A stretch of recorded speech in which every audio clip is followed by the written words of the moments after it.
Hi folks, welcome back to the channel. So today I thought I'd do something a little bit different, and that's review a board game that not only isn't brand new, but is also probably quite familiar to a lot of you.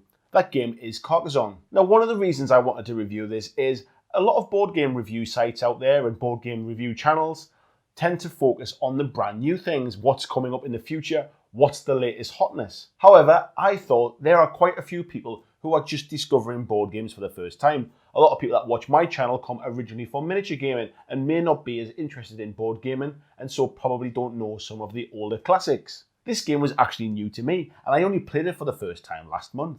There's a couple of reasons for that. One is that it just has predominantly been a miniature gamer in the past. It wasn't really a game that was on my radar. I was more concerned with the new games that were coming out and the latest hotness, as I mentioned before.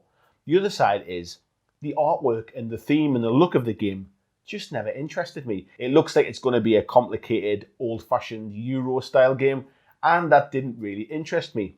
However, my wife bought me it for a Christmas present. It was considered a classic, so we broke it out on Christmas Day, played our first game, and I've been pleasantly surprised. I'm not surprised now that this is considered as a modern-day classic. Let's not forget that this game came out in 2000. It's 19 years old this year.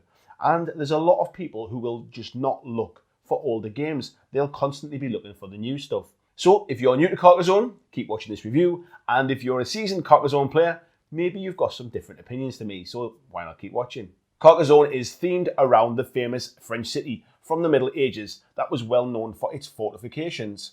And the game sees you taking turns in playing tiles to try and build those cities and fortifications and laying down the roads between them. The game always starts with a starting tile, and this is very easy to recognize as it is a different color on the back of the tile of everything else that's in the game. And we start by laying down that tile in any orientation that you'd like to. Once the starting tile is down, players then take turns in drawing a face down tile from the deck and placing it on the board wherever they can. You must join up roads to roads. You couldn't, for example, just put a road going into the middle of nowhere like that. You could put it like that. Then the player who plays that tile has an option to play one of their meeples. Each player starts with 8 meeples. One of them stays on the score tracker and tracks your score. The other 7 can be used to be placed during play. Now there are a few options of how you can play them. One is you can place them on a road, and this then becomes a highwayman, and you can score on that road once both ends of the road are blocked off, whether that be into a city or into a small village. You could also place him inside a city, and here he will be a knight protecting that city, and once that city is complete, where it has a wall all the way around the outside, you then score 2 points for each tile that makes up that city. The only exception to this is if one of those city tiles has a shield on them, then you score 2 additional points for each of those tiles. The other way to score points is if you draw a monastery tile. Then what you can do is you can place your meeple on the monastery, becoming a monk, and you score once all of the 8 surrounding tiles around that monastery are blocked in. You then score 1 point for each of the surrounding 8 tiles and 1 point for the monastery itself. Whenever you score with a meeple, you then pull them back to your pool and you can then use them in the following turns. The only exception to this is if you decide to lay your meeple down and claim him as a farmer.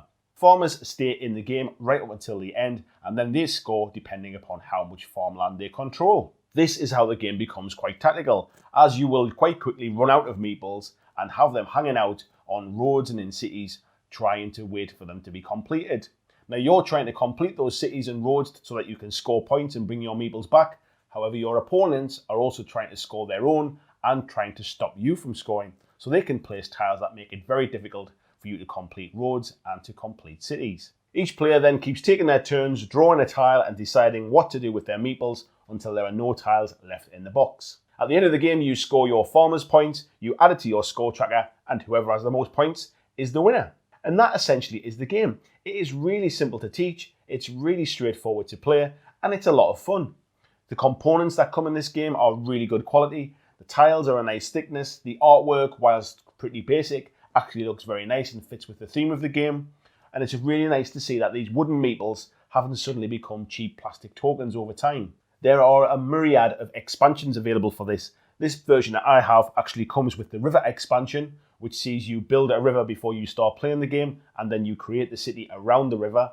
And it also comes with the abbot expansion, which allows you to use abbots in gardens, which are already actually on the tiles. There are many other expansions, and there are even some themed around Star Wars as an example, so that if this doesn't exactly pull you in from the theming, maybe building Star Wars universes might be more to your taste. In this base set, you can play 2 to 5 players, and the game will last somewhere along the lines of 30 to 35 minutes. Now the game really is simple to learn, it's easy to teach, and it's a lot of fun to play. And it's the perfect game to try and get non-board gamers into things outside of Monopoly and Cluedo as an example. This game gets a really big thumbs up from me, and if you've never played Carcassonne before, I really would recommend you give it a try. It's also a really good reminder that we shouldn't always chase the latest hotness. Just because a game is almost 20 years old doesn't mean that it suddenly becomes a bad game. If it's not familiar to you, then the game is still worth checking out. It also reminds me that you shouldn't always choose a game by its cover.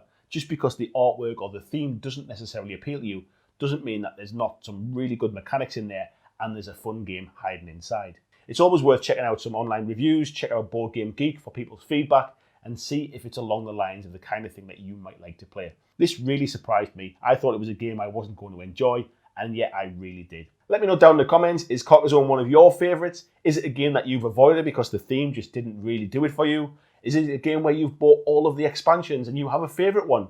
I'd love to know which one you prefer. Let me know down in the comments. Thanks for watching, and I'll see you in the next video.